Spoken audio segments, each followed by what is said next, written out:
নমস্কার বন্ধুরা, আজ তোমাদের আমি যে রেসিপিটা করে দেখাবো সেটা একদম কম উপকরণে আর পেঁয়াজ রসুন ছাড়া একদম কম উপকরণে গাজরের পকোড়া করে দেখাবো। তাহলে চলো আজকে রেসিপি স্টার্ট করি।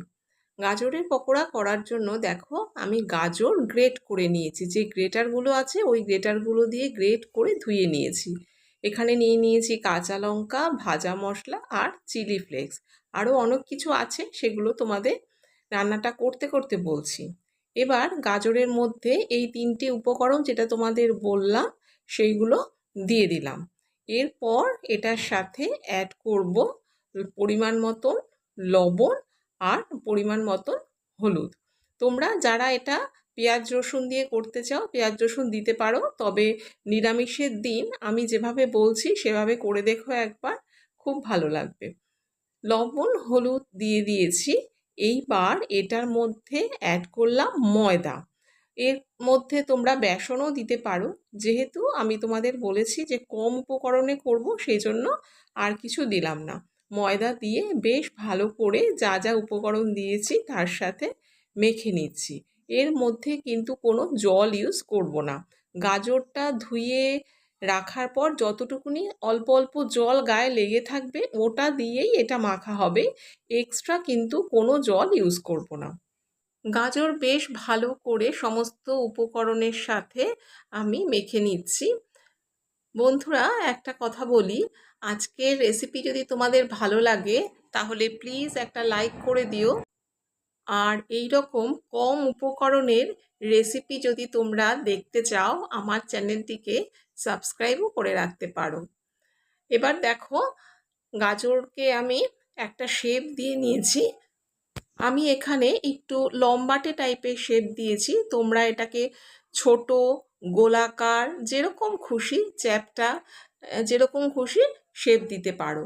আর এর মধ্যে যদি তোমরা একটা কিশমিশ বা কাজু দিয়ে দাও তাহলেও কিন্তু বেশ ভালো লাগবে। আজকে আমার কাছে কিশমিশ বা কাজু কোনোটাই ছিল না বলে দিতে পারলাম না, তবে এর মাঝে দিয়ে দিলে না অসাধারণ একটা স্বাদ হয়। গরম ভাতের সাথে ডাল আর এরকম যদি পকোড়া ভাজা হয় তাহলে কিন্তু অসাধারণ লাগে। আর সন্ধেবেলা চা বা কফি খাওয়ার সাথে বাইরে বৃষ্টি পড়ছে, এরকম পকোড়া খেতে কিন্তু বেশ লাগে। একবার করে দেখো।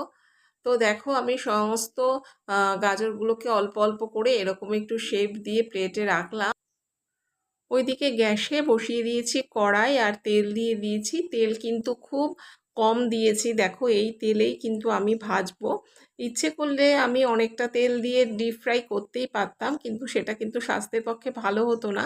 তো স্বাস্থ্যের দিকে খেয়াল রেখেই এটা তেলটা কম দিয়েছি। দেখো সবগুলো দিয়ে দিয়েছি, আর কিছুটা রয়েছে, সবগুলো একসাথে হয়নি। তো দিয়ে একটু ঢেকে রাখলাম। তারপর একটা দিক হয়ে যাওয়ার পর এবার আরেকটা দিক উল্টে দেব, ওটাও হতে থাকবে। তো এটা যদি সিমে সিমে করা যায় না তাহলে কিন্তু বেশ মচমচে একটা ব্যাপার আসে, বেশ ভালো লাগে খেতে তখন।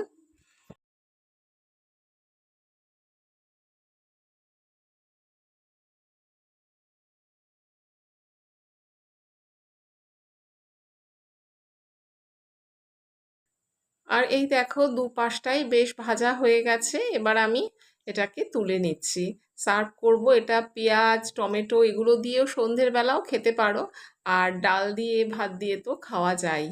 তো দেখো সমস্তগুলোকে উঠিয়ে নিলাম আর প্লেটে এবার সার্ভ করে দিয়েছি। তো আজকের ভিডিওটা যদি ভালো লাগে প্লিজ একটা লাইক করে দিও। তাহলে আবার তোমাদের সাথে দেখা হবে নেক্সট ভিডিওতে। সবাই ভালো থেকো, সুস্থ থেকো, ধন্যবাদ।